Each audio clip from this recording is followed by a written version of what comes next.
Shalom, Assalamualaikum warahmatullahi wabarakatuh. Ham Swastiastu, Namo Buddhaya, Salam Kebajikan. Saya Lalu Arza David Gofar, perwakilan dari kelompok 2. Kami kelompok 2 akan membawakan video presentasi materi bahasa Indonesia kesantunan berbahasa. Semoga materi yang kami sampaikan dapat diterima dengan baik oleh mahasiswa yang lain. Terima kasih.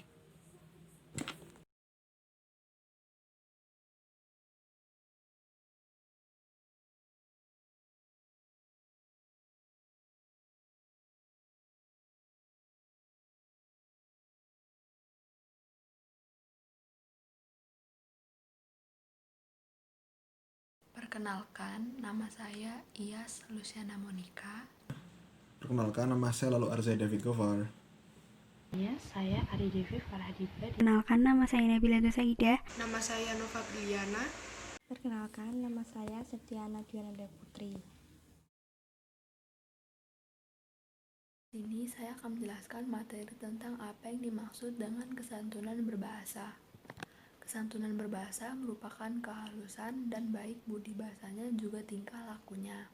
Juga dapat diartikan sebagai cara berbahasa dengan tujuan mendekatkan jarak sosial antara para penuturnya. Konsep kesantunan berkaitan dengan dua hal, yaitu pada bahasa dan perilaku seseorang. Kesantunan merupakan norma atau aturan perilaku yang ditetapkan dan disepakati bersama oleh suatu masyarakat tertentu yang dipengaruhi oleh tata cara, adat, ataupun kebiasaan yang berlaku dalam masyarakat. Bagaimana cara kita untuk memperlihatkan kesadaran akan martabat orang lain dalam berbahasa, baik saat menggunakan bahasa lisan maupun bahasa tulis. Kesantunan berbahasa juga merupakan salah satu kajian dari ilmu pragmatik. Jika seseorang membahas mengenai kesantunan berbahasa, berarti pula membicarakan pragmatik. Kaidah kesantunan berbahasa menurut Robin Lakoff. Menurut Robin Lakoff, terdapat 3 kaidah yang harus diterapkan untuk menerapkan kesantunan berbahasa. Yang pertama, ada formalitas atau formality. Yang kedua, ada ketidaktegasan atau hesitancy. Yang ketiga, ada kesamaan dan kesekawanan atau equality dan camaraderie. Prinsip-prinsip Maxim menurut Leigh. Yang pertama adalah Maxim kebijaksanaan. Yang kedua adalah Maxim kedermawanan. Yang ketiga adalah Maxim pujian. Yang keempat adalah Maxim kerendahan hati. Yang kelima adalah Maxim kesetujuan. Dan yang keenam adalah Maxim simpati.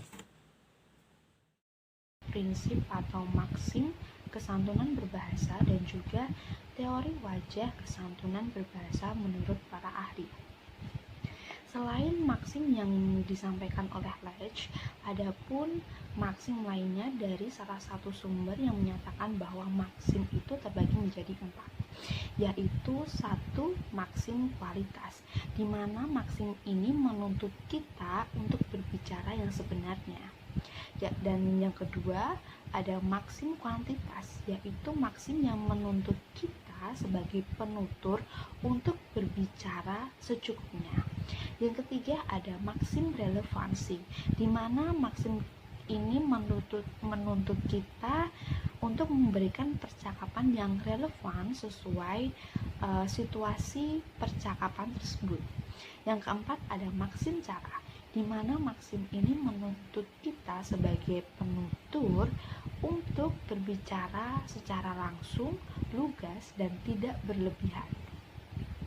Di sini saya juga akan menjelaskan tentang teori wajah kesantunan berbahasa menurut para ahli, yaitu menurut Goffman, Brown, dan Levinson. Menurut Brown dan Levinson, yang mana terinspirasi oleh Goffman, bahwasanya bersikap santun itu adalah bersikap peduli pada wajah atau muka, baik milik penutur maupun lawan tutur kita. Wajah dalam hal ini bukan dalam arti rupa fisik, namun wajah dalam artian public image, atau mungkin padaan kata yang tepat adalah harga diri dalam pandangan masyarakat. Jika Goffman menyebutkan bahwa wajah adalah atribut sosial, maka Brown dan Levinson menyebutkan bahwa wajah merupakan atribut pribadi yang dimiliki oleh setiap insan dan bersifat universal. Dalam teori ini, wajah dibagi menjadi dua, yaitu wajah positif dan juga wajah negatif.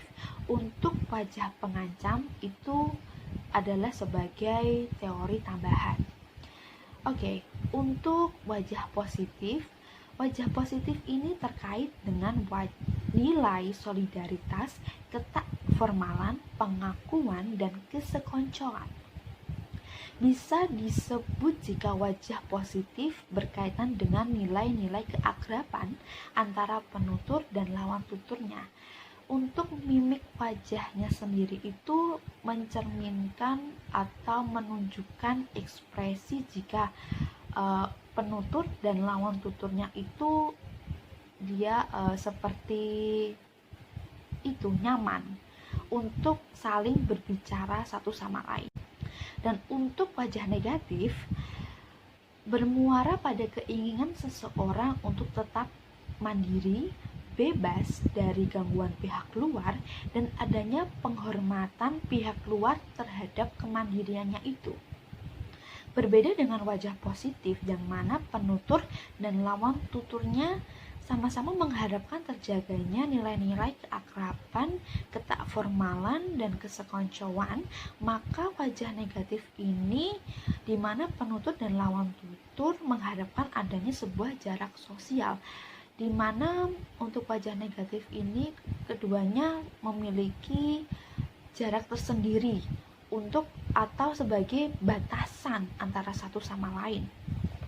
Sedangkan untuk wajah negatif ini di mana penutur dan lawan tutur mengharapkan adanya sebuah jarak sosial, di mana untuk wajah negatif ini keduanya memiliki jarak tersendiri untuk atau sebagai batasan antara satu sama lain.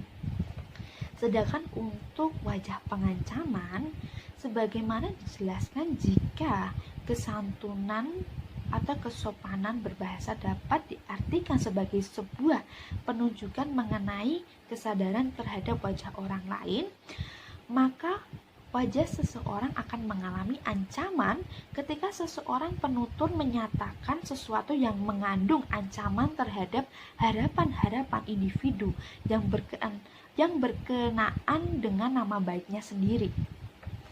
Pengancaman wajah melalui tindak tutur akan terjadi jikalau penutur dan lawan tutur sama-sama tidak berbahasa sesuai dengan jarak sosial masing-masing. Saya akan menjelaskan tentang ciri-ciri kesantunan berbahasa. Ciri-ciri kesantunan berbahasa yang pertama adalah cost benefit scale atau skala keuntungan dan kerugian. Yang kedua adalah optionality scale atau skala pilihan. Yang ketiga adalah indirectness scale atau skala ketidaklangsungan. Yang keempat adalah authority scale atau skala otoritas. Dan yang kelima adalah social distance scale atau skala jarak sosial. Kemudian indikator-indikator untuk mengukur kesantunan sebuah tuturan dapat ditandai dengan adanya kata terima kasih, maaf, bapak ibu, berkenan, dan lain sebagainya. Penjelasan lebih lanjut tentang ciri kesantunan berbahasa, yaitu nomor 1, cost benefit scale atau skala kerugian dan keuntungan yang menunjuk kepada besar kecilnya kerugian dan keuntungan yang diakibatkan oleh sebuah tindak tutur pada sebuah pertuturan. Semakin tuturan tersebut merugikan diri penutur, akan semakin dianggap santunlah tuturan itu. Namun, jika sebaliknya, semakin tuturan itu menguntungkan diri penutur, akan semakin dianggap tidak santunlah tuturan tersebut.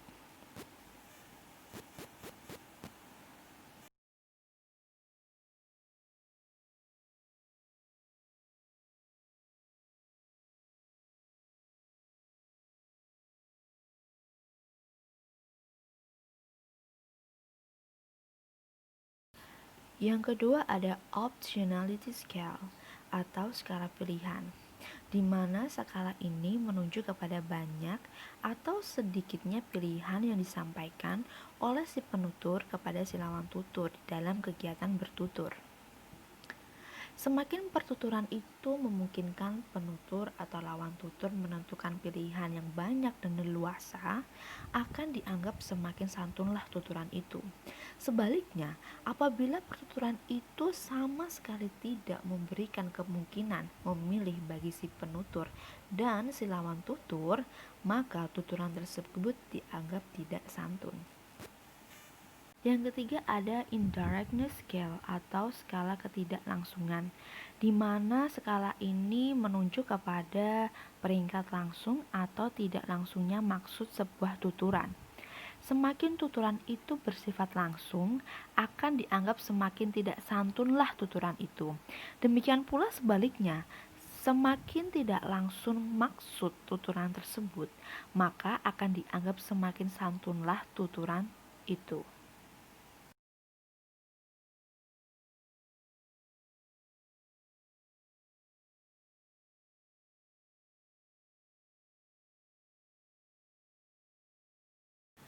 Yang keempat ada authority scale atau skala keotoritasan, di mana skala ini menunjuk kepada sebuah hubungan status sosial antara penutur dan lawan tutur yang terlibat dalam pertuturan.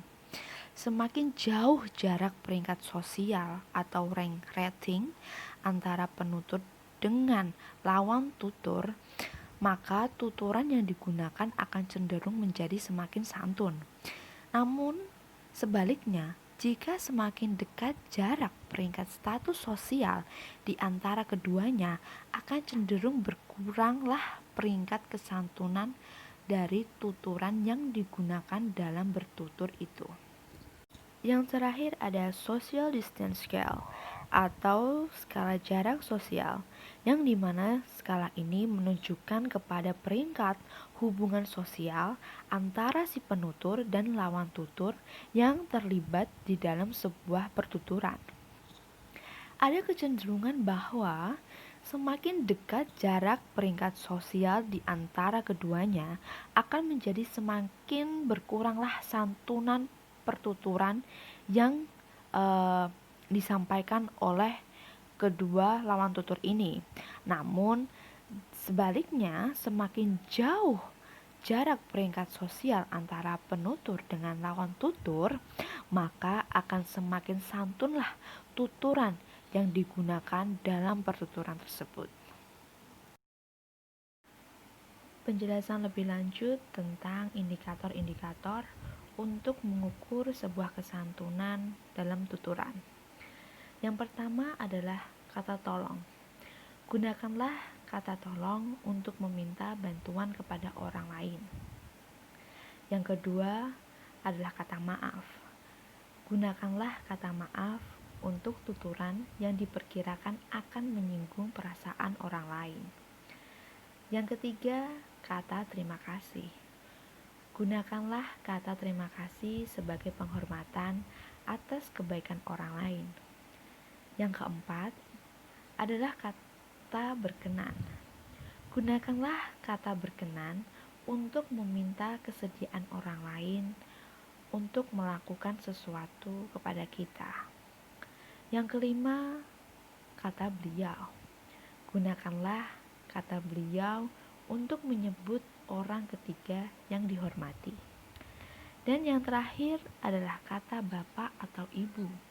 Gunakanlah kata bapak atau ibu untuk menyapa orang ketiga atau orang yang lebih tua. Hal-hal yang harus diperhatikan agar komunikasi tetap berjalan baik adalah memperhatikan situasi, kondisi saat berkomunikasi dengan lawan bicara, memperhatikan orang yang sedang diajak berbicara, dan memperhatikan pesan yang disampaikan oleh lawan bicara.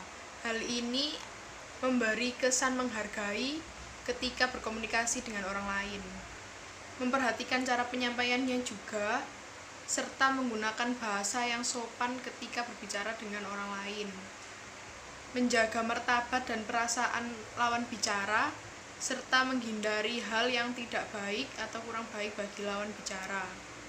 Beri ungkapan yang sesuai apa yang dibicarakan, hindari pujian untuk diri sendiri, karena hal tersebut dapat menimbulkan kesalahpahaman antar orang atau lawan bicara. Buat kesepahaman dengan lawan bicara agar hal yang dibicarakan tercapai dalam komunikasi tersebut. Ketidaksantunan dalam berbahasa. Yang pertama, kritik secara langsung dengan kata-kata kasar.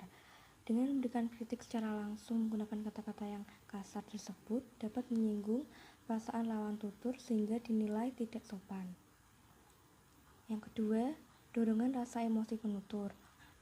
Kadangkala ketika bertutur, dorongan rasa emosi penutur begitu berlebihan sehingga ada kesan bahwa penutur marah pada lawan tuturnya.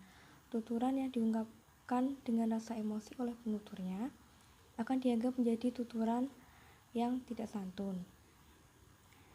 Yang ketiga, protektif terhadap pendapat. Seringkali ketika bertutur, seorang penutur bersifat protektif terhadap pendapatnya. Hal ini dilakukan agar tuturan lawan tutur tidak percaya oleh pihak lain. Dengan tuturan seperti itu akan dianggap tidak santun. Yang keempat, menuduh lawan tutur. Tuturan menjadi tidak santun jika penutur terkesan menyampaikan kecurigaan terhadap mitra tutur. Yang kelima, sengaja memojokkan mitra tutur. Penuturan menjadi tidak santun karena penutur dengan sengaja ingin memojokkan lawan tutur dan membuat lawan tutur tidak berdaya. Dengan ini, tuturan yang disampaikan penutur menjadikan lawan tutur tidak dapat melakukan pembelaan. Kesimpulan, melalui pembahasan ini dapat kita simpulkan bahwa kesantunan berbahasa merupakan sebuah tata bahasa atau tata krama yang kita gunakan dalam bertutur, di mana kita tidak hanya sekedar bertutur saja, namun juga mempertimbangkan sebuah kebahasaan yang ada di dalam bahasa yang kita gunakan agar lebih baik dan juga memiliki nilai yang berguna bagi orang lain. Dan juga sebuah kesantunan berbahasa biasanya dapat mencerminkan bagaimana karakteristik seseorang yang kita ajak untuk bertutur.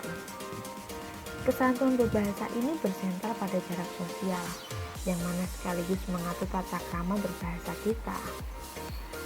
Santun berarti tidak adanya mengancam pada wajah, tidak menyatakan hal-hal yang adanya sebuah ancaman terhadap diri seseorang, dan juga santun itu tidak berkata hal yang negatif, tidak menyebarkan informasi yang tidak benar, dan juga dalam santun berbahasa kita diharapkan lebih bisa untuk menghormati orang lain, karena jika kita ingin dihormati, maka hormatilah orang lain dengan sebaik mungkin.